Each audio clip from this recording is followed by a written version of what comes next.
Today, you're connected more than ever. Your friends, your family, your life. Having a partner that understands banking is what you do on your time, anywhere you like. It's about being connected. Renaissance Bank, understanding you.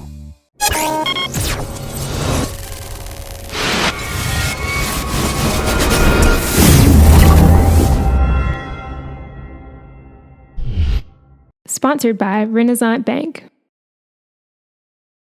Good morning, Northeast Mississippi. This is Newsbreak for Friday, January 6th.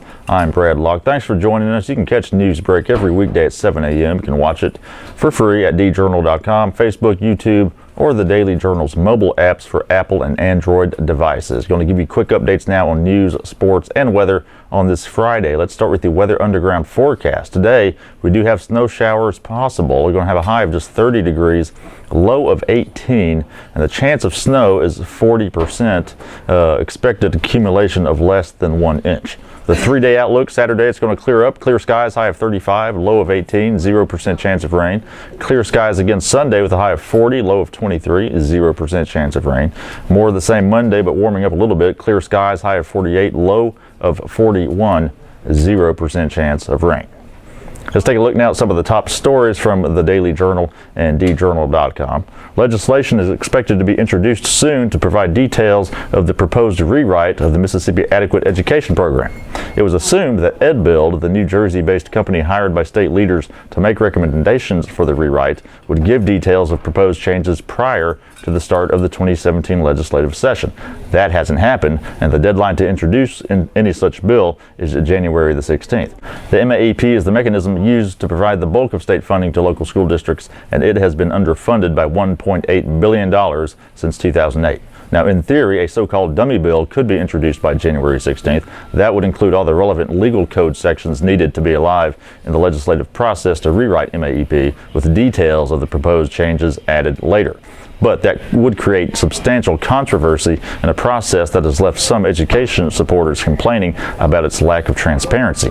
Senator Hob Bryan of Amory questioned whether the Republican legislative leadership rejected EdBuild's initial proposal because it did not go far enough to cut funding to public education.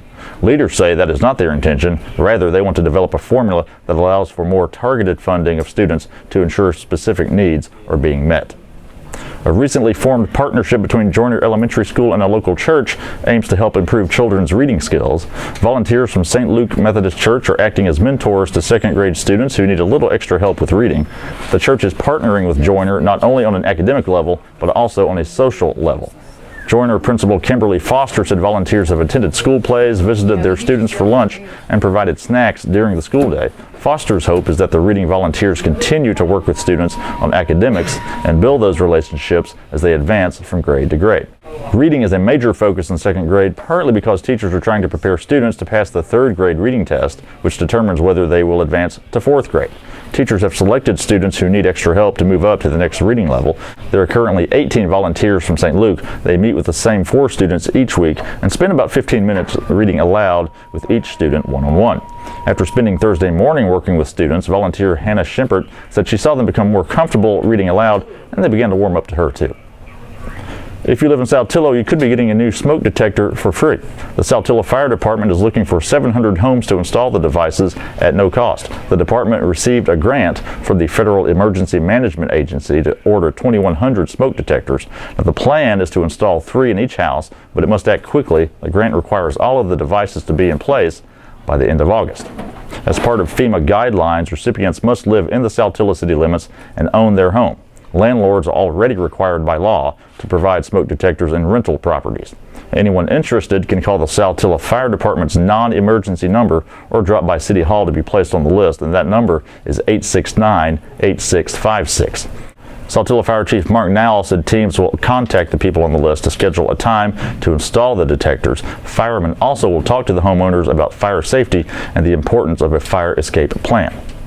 And in sports, Ripley's boys basketball team is trying to get into game shape in time for division play. The Tigers are off to a good start this season, sporting a 10-2 record, but they haven't seen the court much lately. In fact, they played just one game since December 17th. They returned to action tonight in the Tippah County Tournament. Now, that one game over the holiday break was against Neshoba Central, which won 66-48. Ripley, a Class 4A school, hopes playing a 5A team like that will make for good preparation heading into division play, which begins January the 10th. Ripley's tough pre-division schedule has included wins over Biggersville, Boonville, and New Hope. Now, the good start has the Tigers at number 4 in the first Daily Journal rankings of the season. In those rankings, Tupelo is number 1 on the boys' side, followed by Oxford, Okolona, Ripley, and Corinth. Tupelo also sits atop the girls' rankings, followed by Boonville, Lafayette, Ingomar, and Pontotoc. That's it for Newsbreak on this Friday. We do want to remind you to check out a couple of podcasts we produce here at the Daily Journal. The Memo is our news and entertainment podcast, all things Northeast Mississippi, 3 days a week, every Monday, Wednesday, and Thursday. You can listen to it in iTunes, your podcast apps, or at memo.djournal.com. Be sure to check out Thursday's episode, in which we talked with Bobby Harrison about special education vouchers. M. Scott Morris came on to talk about the best and worst movies of 2016, and Derek Russell discussed what's going on in the area entertainment-wise from the scene section. Also, check out Double Coverage, an MSU and Ole Miss sports podcast with Parrish Alford and Logan Lowry. New episodes every Thursday. You can listen to it in iTunes, your podcast apps, or at doublecoverage.djournal.com. And all the stories I talked about today you can find in your Daily Journal and at djournal.com. Follow us on Twitter at djournalnow. We're on Facebook as well. So that's it for this Friday. I'm Brad Locke. You'll have a good weekend. We'll see you next time.